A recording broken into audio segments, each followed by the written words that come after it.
Yan, good day mga ka-tech tips. Yan, meron tayo dito may pamimigay na troubleshooting guide at ilalagay natin ito sa mga box ng laptop at saka ng desktop.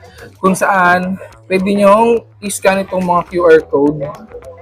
Yan, tatlo yan. Tapos, syempre, meron dito, direct rin dun sa site kung saan pwede kayo manood ng iba pang video na tech tips. Katulad na itong, ito na sa gitna, basic setup guide. And then, dito sa dulo, printer connect, ibig sabihin paano i-connect yung printer doon sa laptop or sa desktop.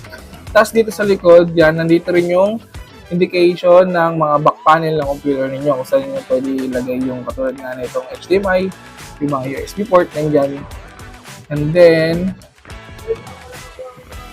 ayun lang, ibibigay natin ito sa lahat ng customer natin. Hindi lang sa lahat, sa mga gusto magkaroon ng kalamang about sa computer, laptop, yan, sa mga tips na gusto pang malaman nila. Yan, dito lang lahat yon. Check nyo lang yung QR pag dumiretso kayo sa site na kailangan nyo. Ayun lang.